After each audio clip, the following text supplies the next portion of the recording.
Amém. Boa noite novamente, né? Vamos iniciar mais uma vez esse estudo que o Senhor tem nos dado aí, essa oportunidade, né? Onde nós paramos as nossas atividades seculares aí, né? Nossa correria, para observar, né? As coisas de Deus. E Deus sempre fala na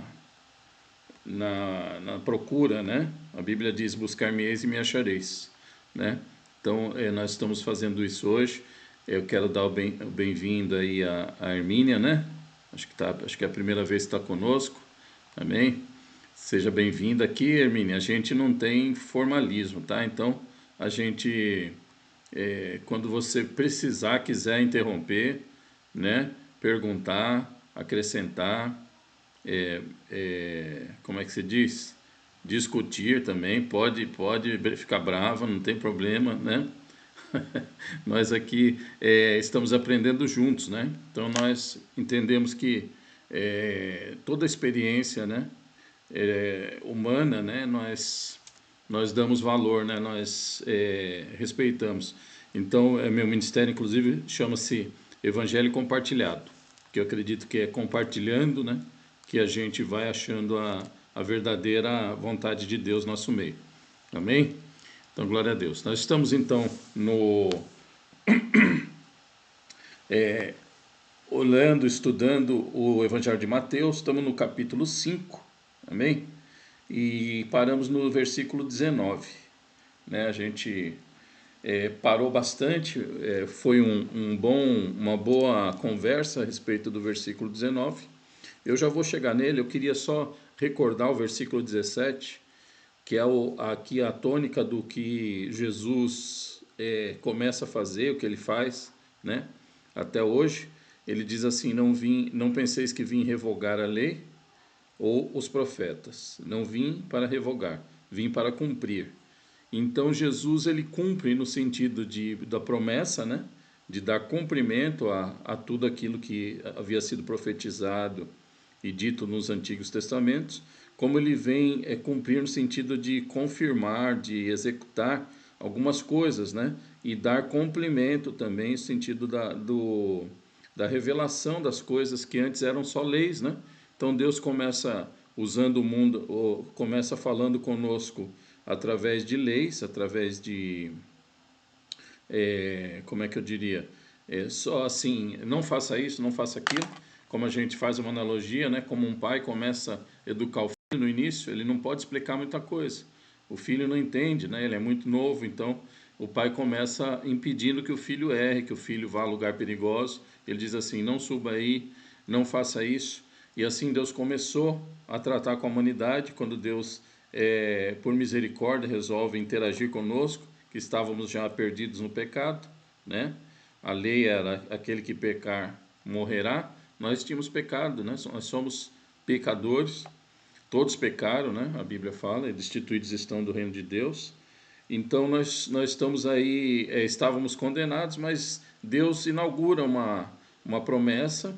Deus faz uma promessa, né, no Antigo Testamento. Ele diz assim, né, não faça isso, siga por aqui, né, e começa a educar o seu povo, né, sem muito cumprimento, né, vamos dizer assim, sem muita ideia. O povo não tinha ideia por que seguir a Deus, só sabia que era Deus e tinha que obedecer. Jesus, então, ele vem dizer que tudo isso aconteceu por causa do amor.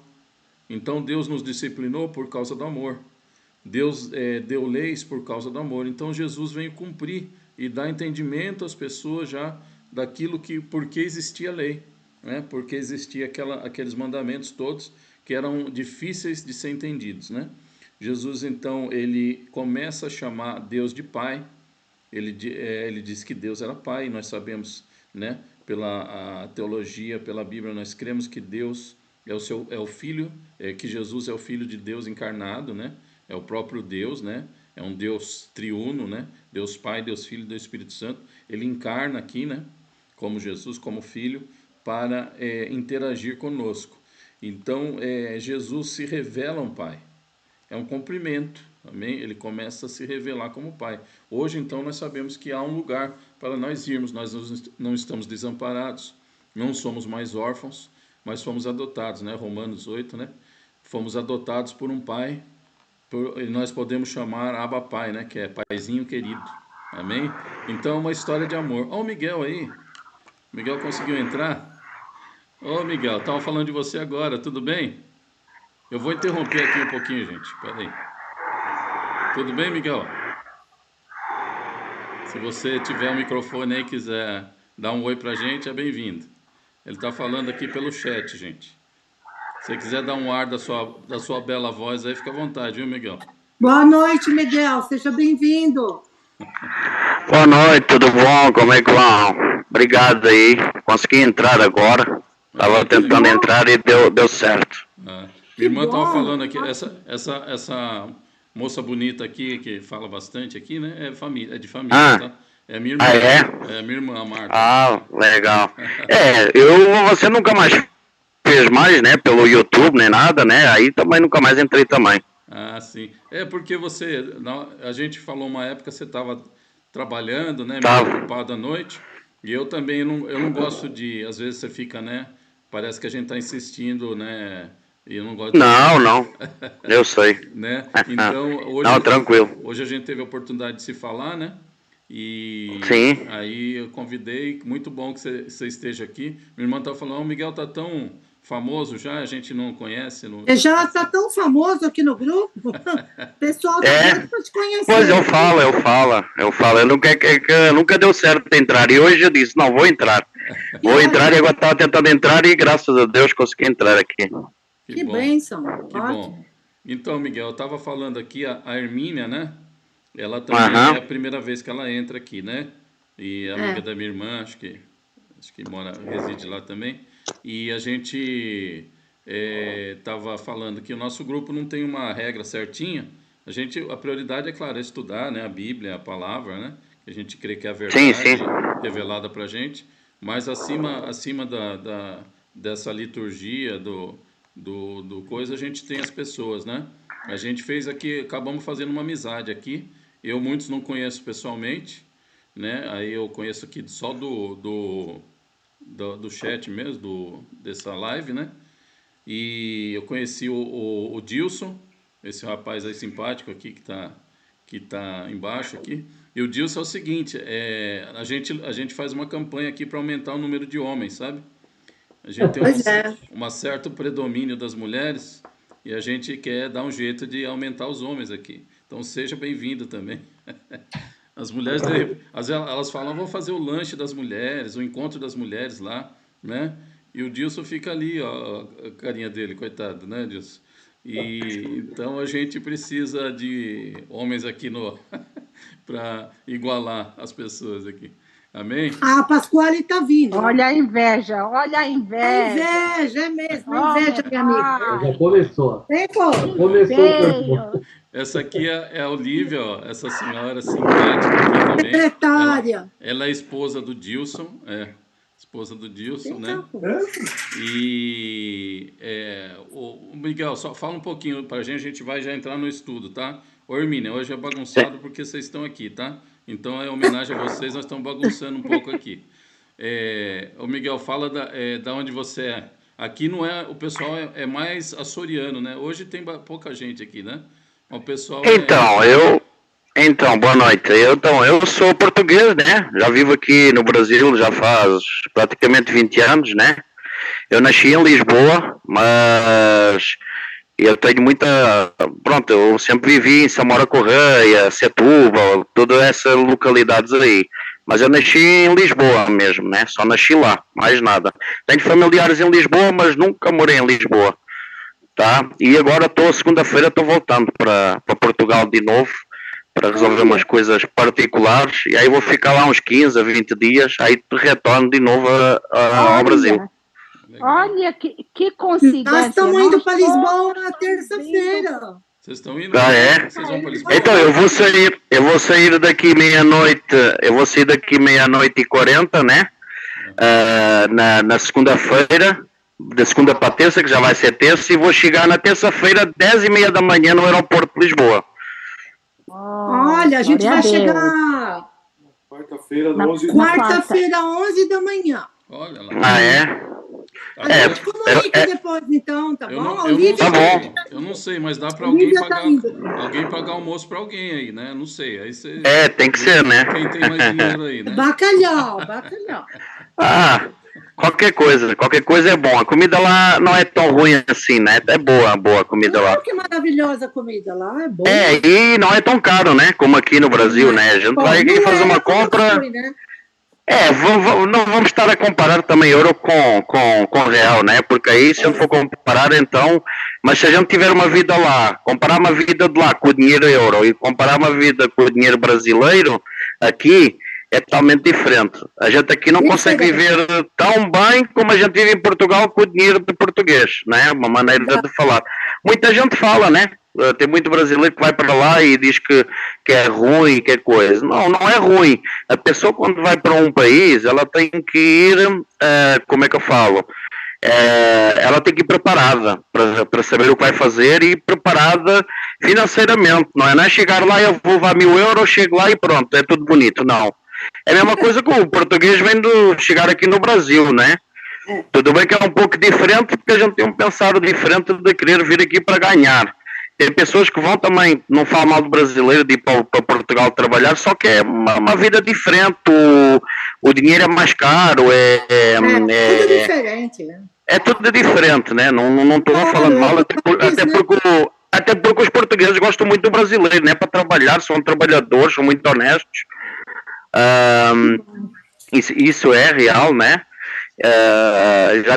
Já tive, né? A minha família já teve funcionários brasileiros e sempre foram muito bem, foram sempre muito bem falados. E só que é assim, a pessoa quando vai para um país, ela tem que ir preparada para aquilo que vai fazer, né? Não dá para pessoa chegar lá e pronto, já está a vida feita. Não, tem pessoas que passam dificuldade e falam mal do país porque a pessoa não vai preparada para aquilo que ela quer, né? Que chega lá, pensa que é uma coisa e é outra, não é como aqui no Brasil, que a gente chega aqui e você vende ali garrafinha d'água e está feito. Lá não. Você é pegado a vender garrafinha d'água no semáforo, vendendo balinha, como a gente faz aqui, né? Ou então abrir um comércio na garagem de casa ou isso. A fiscalização vai, fecha, tira, não é como aqui. Lá a gente tem que pagar imposto de tudo que você faz. Verdade.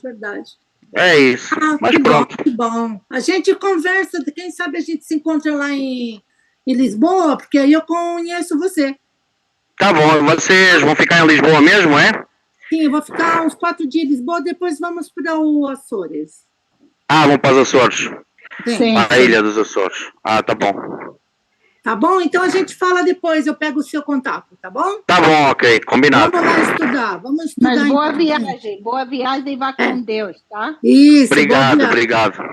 Amém. Ok, legal. Vamos lá, Davi. Que bom. Bom que a gente conheceu aí oficialmente agora o falar do Miguel aí, nosso amigo. Tá bom? Gente, então vamos ao estudo, né? A gente, se Deus quiser, vamos ter bastante oportunidade de se conhecer melhor, conversar melhor, né? E é muito bom. A gente, né? Do jeito que a gente fala, a gente poderia a noite toda aqui, né? Ficar batendo papo. Mas vamos ao estudo. Lembrando, né? O Miguel já sabe também, né? Nós temos aí, a hora que vocês quiserem, sentirem alguma necessidade de perguntar, de interagir, vocês fiquem à vontade, tá bom? Nós vamos aproveitar um pouco o nosso objetivo, que é aqui compartilhar, né? Nós estamos estudando, Miguel, né? A Hermínia eu já falei. Nós estamos aqui no Mateus capítulo 5, amém? Versículo 17, acabamos de falar, que Jesus vem dar um complemento, um sentido para o Antigo Testamento. Ele diz que ele não vem revogar, né? Ele não vem anular o Antigo Testamento, mas ele vem dar uma explicação, uma ideia melhor, né? Até espiritual de tudo aquelas leis que haviam no Antigo Testamento, amém?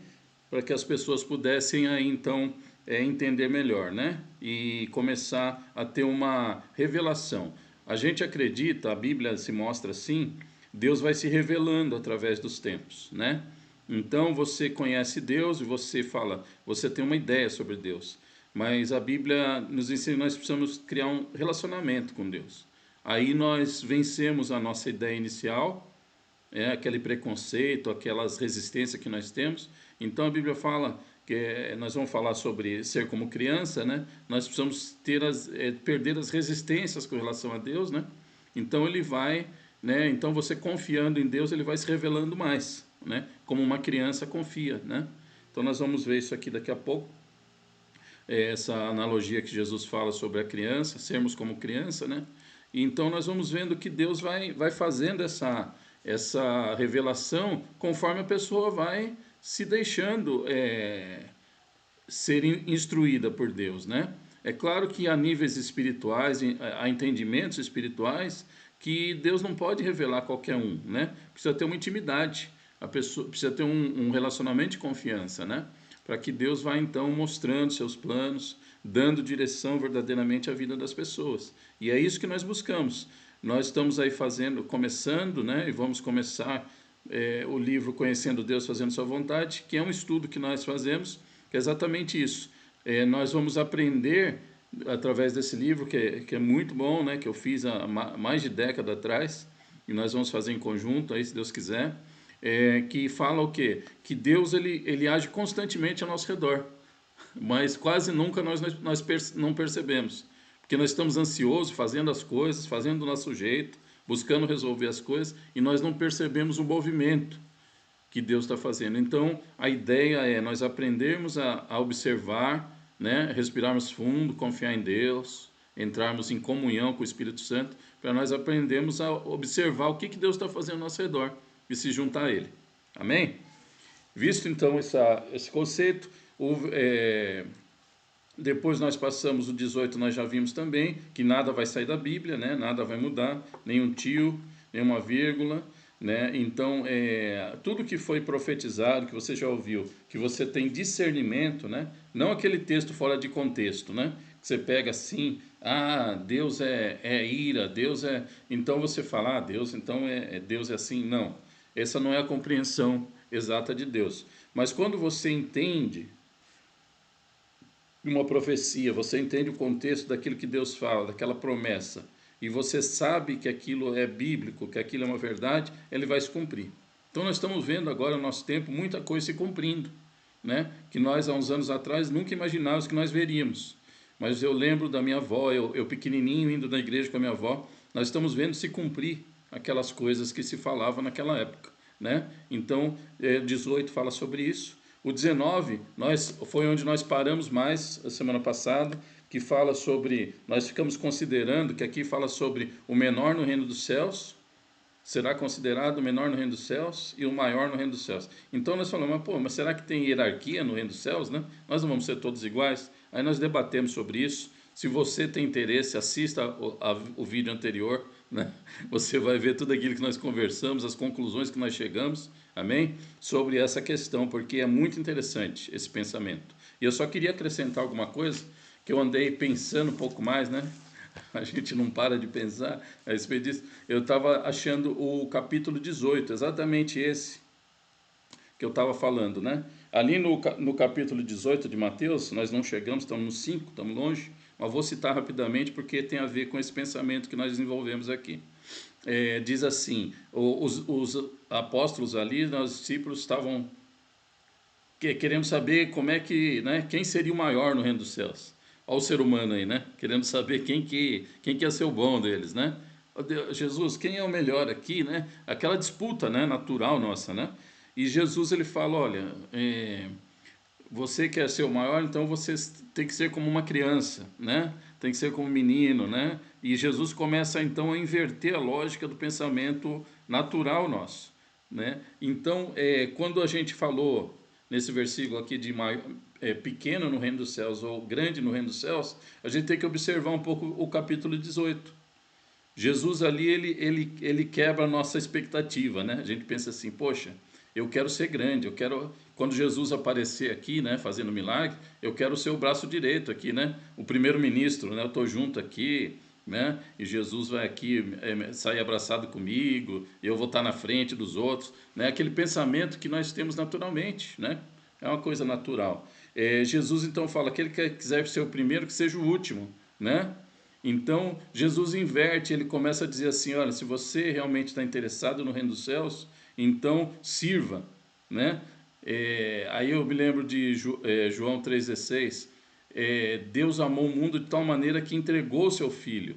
Olha como Deus faz. Então, para Deus demonstrar sua grandeza, o seu amor, ele dá o seu Filho único, né? Ele entrega à morte o seu Filho. Então, Deus acaba desmistificando essa ideia que a gente tem, né? Eu vou ser o maior, então eu vou ser o chefe. Ah, então eu vou ser o patrão. Ah, então eu vou ser a pessoa na comunidade, vamos chamar uma comunidade comum que a gente pense quando a gente está falando de Deus, igreja, por exemplo. Então aquele da igreja que é o mais importante, aquele que senta no banco da frente, né? No evangelho compartilhado não tem, nós compartilhamos juntos. Então não tem o chefe, né? Eu compartilho com vocês, vocês me ensinam e eu ensino vocês.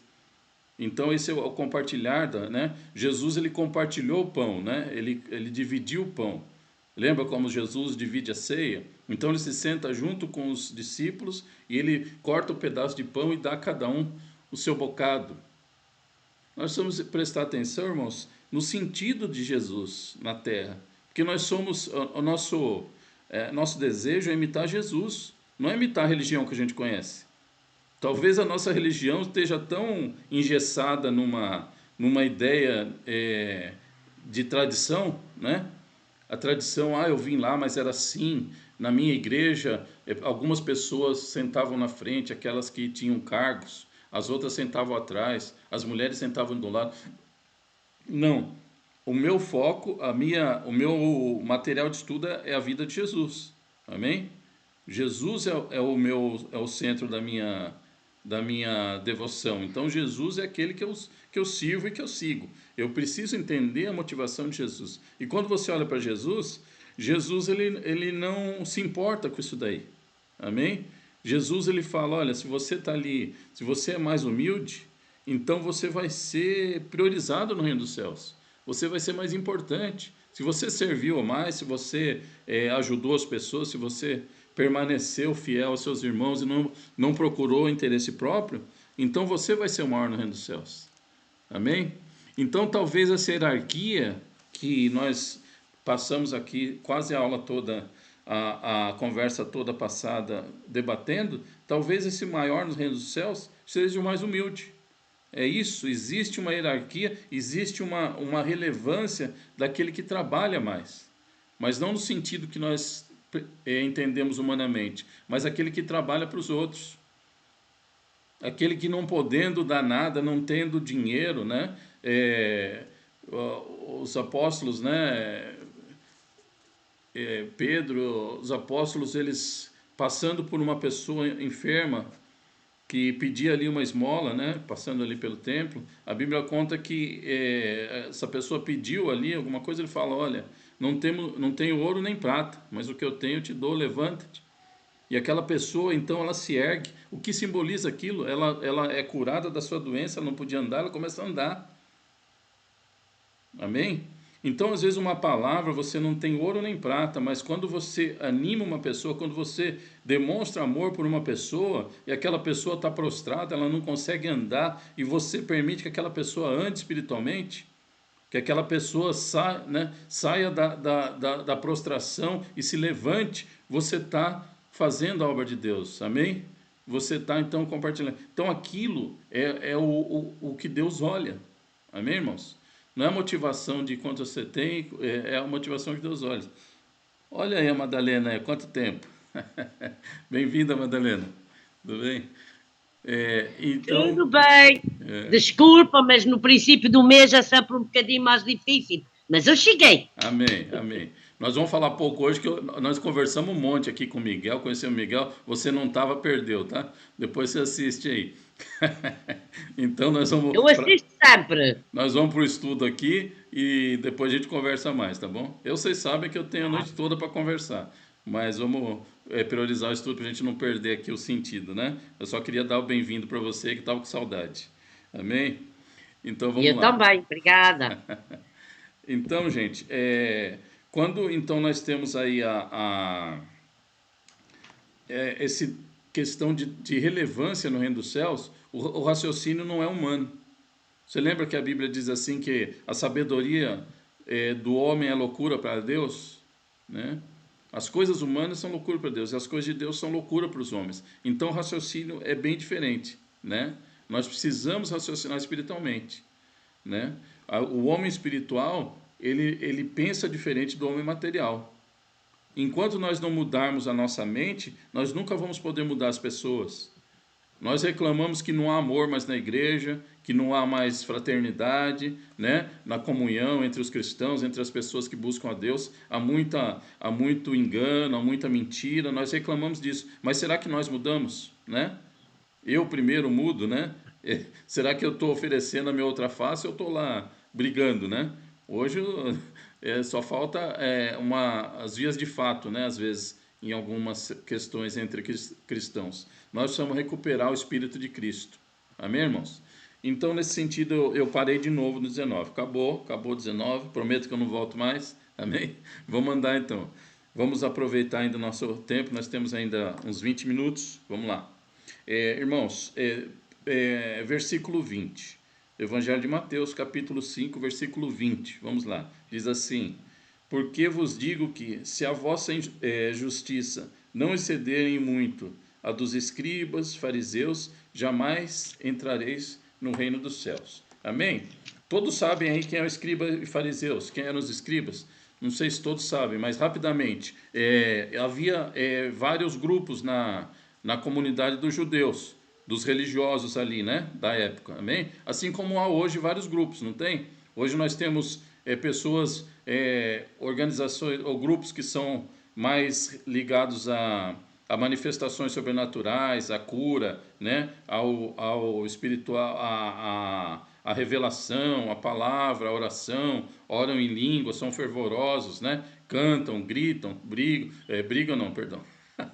Cantam, dançam, né? Tem o jeito deles. Outros já são mais dos estudos, eles querem estudar, conhecer, vão lá no grego, no hebraico, eles querem entender se é aquilo mesmo, eles são mais assim, devotados à lei, ao sentido das coisas, eles não querem errar, eles têm zelo com a palavra, né? Com o original da palavra, com a história. São grupos. Então nós temos vários grupos, nós temos católicos, nós temos protestantes, nós temos espíritas, né? Isso só dos, vamos dizer, pseudo-cristãos, né? Aqueles que buscam alguma luz em Cristo, né? Às vezes não são todos ali, não tem só Cristo como o seu cerne, né? Eu acho que o evangélico é o que assim, busca Jesus basicamente como um norte, né? Os outros, eles fazem um sincretismo ali, misturam algumas outras divindades, algumas outras ideias, né?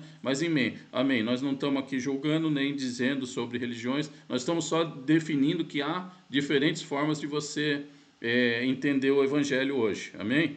E assim também no tempo de Jesus havia muitas diferenças. Então havia ali, principalmente, as grandes grupos ali eram os saduceus e os fariseus.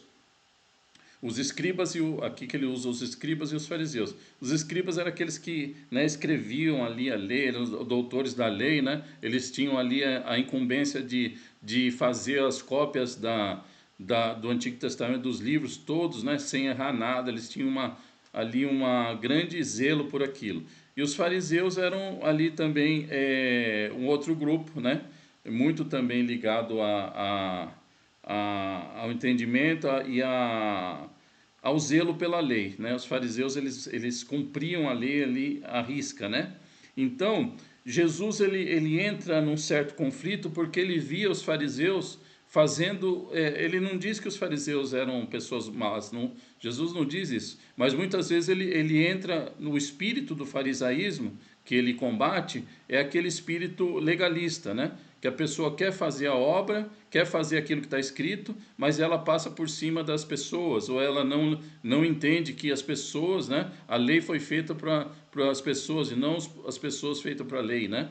Então Jesus ele vem dizer isso dela, tudo isso foi feito por causa do homem, e não o homem foi feito por causa da lei. Amém? Então esse era o sentido. Então ele reconhecia que os escribas e fariseus seguiam, ou procuravam seguir a lei. E Jesus está dizendo aqui, vocês têm que exceder, vocês têm que fazer mais do que eles faziam. Amém? Então sobre esse sentido que nós vamos conversar um pouquinho. o que é fazer mais do que... Se eles faziam tudo que a lei permitiu, eles queriam fazer tudo que a lei pedia para eles fazerem, como que a gente faz mais? Amém? Então nós já aprendemos que ninguém conseguiu jamais seguir a lei. Amém? Paulo fala que a lei, né, nós estudamos isso em Romanos, que a lei é para demonstrar a incapacidade humana, né? A lei demonstra que o homem é incapaz de seguir tudo que Deus lhe pediria, que o homem é pecador, que o homem não consegue fazer as coisas. Então vem a graça de Cristo. Então Jesus aqui, oferecendo a graça, ele diz assim, olha, agora vocês não só devem procurar fazer as coisas certas, mas vocês têm também que ter um sentido, o coração nas coisas certas. Amém? O seu coração também tem que sentir essa vontade. Então, se a Bíblia fala para você ser caridoso com o órfão e com a viúva, você tem que, não só isso, mas você tem que sentir amor pelo órfão e pela viúva.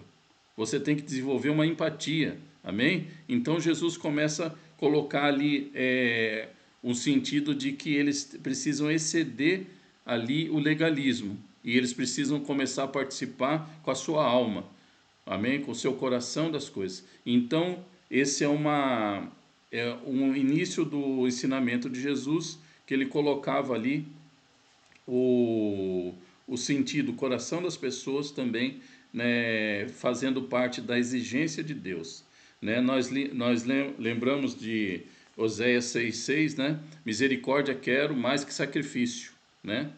A Bíblia pedia sacrifício no Antigo Testamento, mas já lá era dito assim, misericórdia quero, Deus dizendo para nós, eu quero mais misericórdia, ou seja, sentimento para mim, né, que vocês realmente tenham misericórdia, do que sacrifício.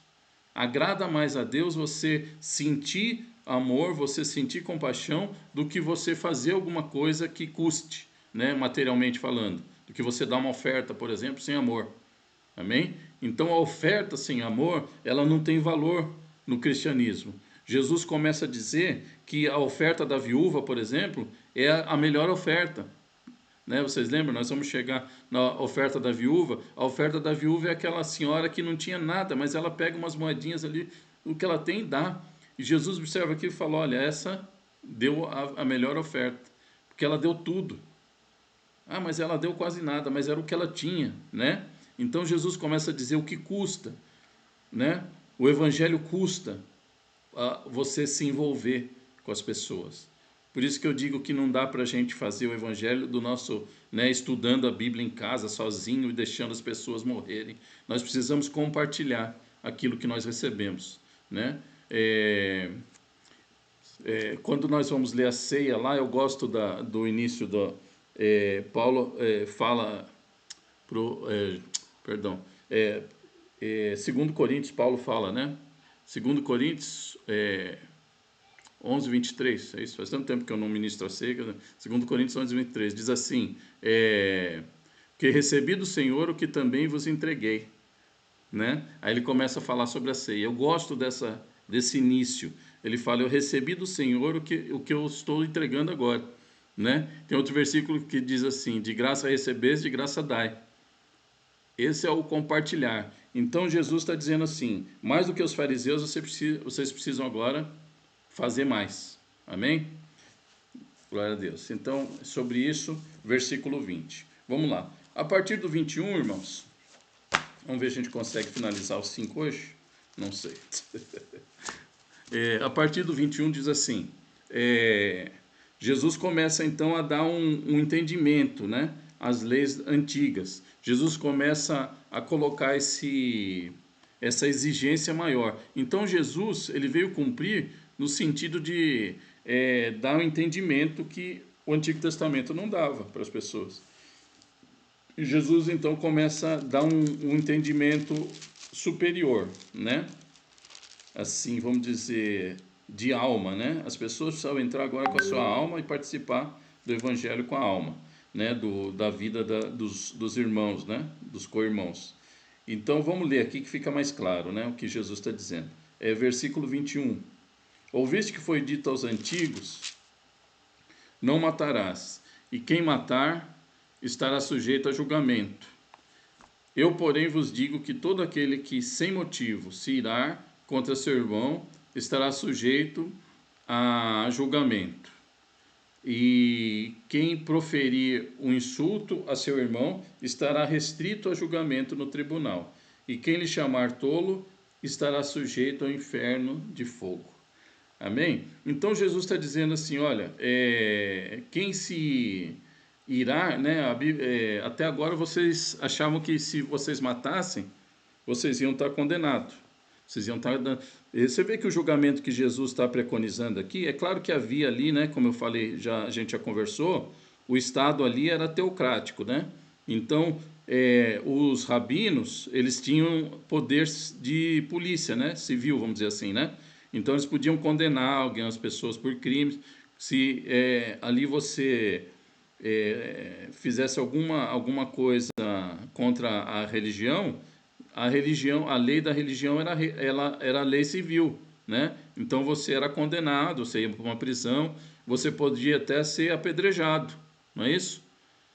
Ou você podia ser entregue ao poder dominante, que era romano, e ser crucificado, por exemplo, como é o caso de Jesus, né? Mas você poderia ser apedrejado, como era o caso daquela prostituta, aquela mulher adúltera, perdão, que ela está ali para ser apedrejada e Jesus ali interrompe, né? Vocês lembram? Então, assim, eles tinham ali, apesar desse sentido literal, nós vamos levar em conta o sentido espiritual, que é o que nos interessa, um julgamento espiritual, amém? Então, aquele que matar estará sujeito a um julgamento espiritual, amém? Deus vai julgar aquele que mata, amém? Então, a religião ali estava falando. A Bíblia, no caso ali, o Antigo Testamento falava isso. Jesus seguia a Bíblia, lembra que ele veio cumprir, né? Então, Jesus pega todo o Antigo Testamento, ele parte daquilo para explicar mais sobre Deus. Então, ele está dizendo assim, eu, porém, vos digo que se você se irar contra seu irmão, né, e proferir um insulto, alguma coisa assim, você já vai ser entregue ao tribunal. Então, Jesus está dizendo, olha, você não precisa nem matar, né? Basta que você tenha um sentimento, né, de querer matar, você já está pecando, você já vai ser julgado. Amém? Esse é o que interessa para nós, irmãos. Então, muitas vezes, nós fazemos assim, nós temos um desejo muito ruim dentro de nós, mas nós nunca executamos aquele desejo. Você já se sentiu assim? Vontade de esganar uma pessoa? Por exemplo? Você tem vontade ali, né, de fazer justiça com as suas próprias mãos, mas você fala, não, eu sou cristão, deixa para lá. Não vou mexer com isso não vou sujar minhas mãos. Mas aquele sentimento está dentro de você tem que lidar com aquilo, né? Você tem que resolver aquilo. A Bíblia diz que se você dorme irado, né? Você dorme com a contenda com o seu irmão, você está dormindo em pecado, né? Você está correndo o risco de ir para o inferno, vamos dizer assim, né? De perder sua salvação. Por quê? Por causa do sentimento. Então Jesus está dizendo, olha, não basta você fazer, um sentimento já te leva para o inferno. Então Jesus, ele ensina, nós temos que lidar com o nosso eu interior. Nós temos que lidar com o nosso sentimento. Quem nós somos dentro de nós, né? Eu sou tudo bonitão na igreja lá. Eu falo bonito, eu ponho uma roupa bonita, eu tomo um banho e todo mundo me vê. Olha, o Davi é um cristão legal, né? Mas como é que eu sou em casa? Qual que é o meu sentimento com relação às pessoas? Eu saio de lá e falo, esses irmãos são tudo falso, eu sou melhor que todo mundo.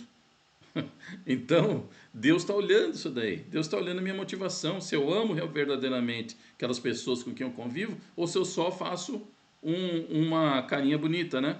Eu faço uma política da boa vizinhança. Então, o cristão não pode ser falso, né? Nós vivemos num mundo hoje, irmãos, onde a falsidade, a mentira está se propagando. Mas presta atenção numa coisa. A gente pode ser condenado aqui na esfera humana, né? Às vezes a gente pode ter alguma condenação, isso a gente está sujeito. Até fazendo as coisas certas, as leis estão sendo, às vezes, a justiça está sendo jogada para debaixo do pano, muitas vezes, no tempo moderno. Mas eu tenho que me preocupar com o que Deus acha de mim. Com quão verdadeiro eu sou com relação a Deus. Amém? Essa é a preocupação do cristão. Então, Davi falou assim, quando ele pecou, ele viu que ele estava em maus lençóis, que ele tinha feito um pecado horrível, que nós já conversamos, nós sabemos qual é. Davi disse assim, disse para o profeta o quê? Por que Davi foi salvo? Por que Davi foi perdoado? Ele falou, tira tudo de mim. Quer dizer, ele era o rei, ele era o grande rei, ele era admirado, ele estava acima de todo mundo no reino, amém? Ele era um grande conquistador, um grande guerreiro, mas Deus, Davi, ele percebe que ele magoou Deus, ele fala, agora eu estou em maus lençóis, Deus pode tirar tudo de mim, mas não se afaste, não tire o seu espírito da minha presença, amém? Davi sabia o que era importante. Hoje, irmãos, muitos cristãos, infelizmente, estão se vendendo pelo dinheiro, pelo interesse, estão se vendendo por o poder, né? Por ser o primeiro, né? Como os apóstolos aqui, quem vai ser o primeiro na igreja? Sou eu quero ser o primeiro, então se vende por causa disso, né? Faz política dentro da igreja, faz corrupção dentro da igreja, ou dentro da família, né? Vamos ampliar, né? Nós não vivemos só na igreja, nós vivemos na família, nós vivemos no trabalho. Então, as pessoas estão deixando de ser cristão e continuam indo na igreja achando que Deus está aprovando, achando que vai para o céu. Jesus está dizendo, não, vocês serão julgados. E no final do versículo 22, ele usa um termo aqui, tolo estará sujeito ao inferno de fogo. Amém? Ele faz uma ilustração,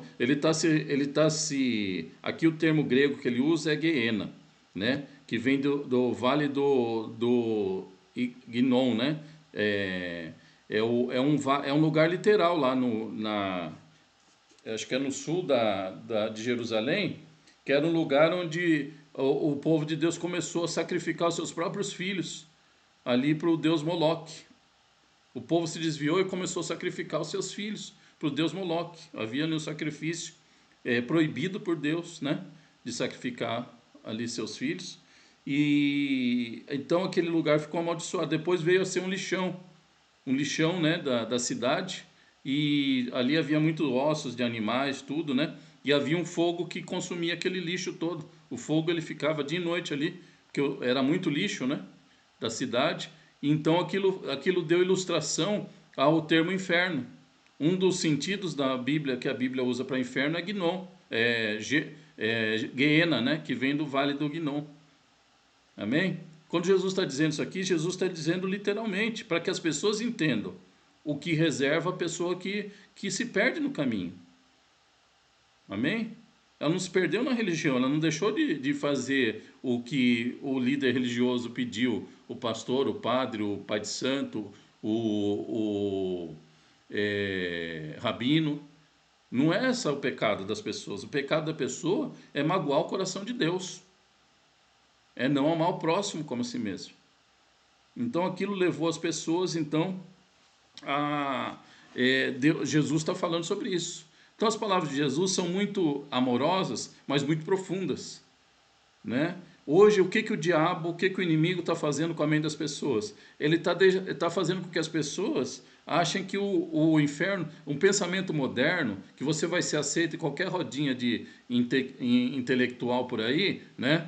Como diz lá o filósofo lá, os inteligentinhos, né? Você vai ser aceito se você disser que o inferno não é literal, que o inferno é só uma ilustração, né? É uma coisa. Mas a Bíblia ensina, e Jesus principalmente fala muito do inferno, porque ele é literal, porque é um lugar que você vai depois da sua vida terrena, da sua morte, né? Você tem um destino da tua alma, né? Então a tua alma não morre, ela vai para o inferno ou para o céu. E Jesus está dizendo exatamente sobre isso. Então as nossas atitudes, a nossa motivação aqui nos leva a uma eternidade boa ou ruim. Amém, irmãos? Né? Poderíamos falar que isso já tem uma aplicação aqui, você já paga aqui a sua vida, você começa a sofrer já de antecipação, você tem bênçãos, você tem maldição já aqui, você reina em terra. Tem muita teologia sobre isso, mas o importante para nós, que eu quero que vocês guardem, é o seguinte, quando você, né, der o seu último suspiro aqui, para onde você vai, né? Qual vai ser o seu destino final? Você se preparou para isso? Você creu nas palavras de Jesus ou você achou que era tudo ilustração? Que nada era literal, que era tudo uma forma de dizer, né? Como tem uma teologia muito maligna aí que diz assim que Deus é bom, como é que ele vai criar o inferno, como é que... Amém? Então existe, então, irmãos, pegadinhas espirituais. Existe só uma verdade, existem 1000 mentiras. É muito mais fácil você achar mentiras no meio da verdade do que a verdade pura. A verdade pura não sou eu que vou te falar, é você e o teu Espírito Santo. Amém? Nós aqui damos um caminho, nós damos uma ideia. Mas você que vai trilhar o caminho da verdade, ou não. Ou você vai ser enganado no caminho, ou você vai, né, se desviar da verdade. E Jesus disse, eu sou o caminho, a verdade e a vida. Amém? Eu creio em Jesus, né? Você pode ter outro norte, outra crença, mas a minha crença é em Jesus. Tudo que eu vejo que eu preciso, Jesus me responde, né? E eu creio que você está tendo essa experiência comigo aqui. Você está vendo que Jesus está nos guiando em tudo.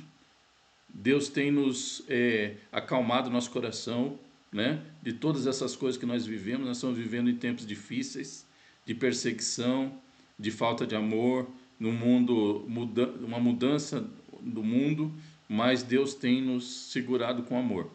Amém, irmãos? E é impressionante como eu falo uns 2, 3 versículos e acaba nossa aula. Acabou, nosso tempo já foi. Mas eu vou finalizar aqui esse raciocínio, vamos ver aqui. Então, nesse contexto aqui, nós vamos ler aqui outros exemplos que Jesus vai dar sobre a mesma coisa. Então, ele vai falar, né, sobre a infidelidade, né, sobre algumas coisas que Jesus vai falar aqui sobre o adultério, ligando sempre a questão de você praticar e de você imaginar só no seu coração. Só de você imaginar, você então já pecou. Eu queria só terminar com uma coisa, um raciocínio, que eu queria que você até anotasse esse versículo. Está em 1 João, capítulo 3, versículo 15. Amém? 1 João, capítulo 3, versículo 15. Diz assim, aquele que odeia seu irmão é homicida. Amém? Queria que você refletisse sobre essa passagem da Bíblia, porque ele está dizendo assim, aquele que odeia seu irmão é homicida. Não está dizendo que ele fez um ato físico, amém? Mas que o resultado desse ato na sua mente, no seu coração, resultou em morte para o seu irmão. Amém? Nós podemos desenvolver esse entendimento. Existe aqui o entendimento literal, né? Existe o entendimento de você crer que isso é literal. Amém? Essa pessoa morre por causa de uma energia negativa que você carrega no seu sentimento, e isso o mundo espiritual faz com que aquilo leve para o seu irmão uma coisa ruim, né? Eu vou contar até uma história aqui de uma amiga minha que comeu um alimento de alguém que estava nervoso com ela. Eu já contei essa história para vocês. E aquele alimento fez mal para a pessoa. Você vê, não era a intenção da pessoa matar a outra, mas existem energias que você reproduz com o teu entendimento, com a tua alma. Amém? Aí nós podemos começar desse ponto na próxima aula. Amém? Que eu não sei quando vai ser, só depois vocês voltarem, né? Amém, gente? Então, obrigado. Eu vou parar por aqui a gente não costuma atrasar, né? Para não ficar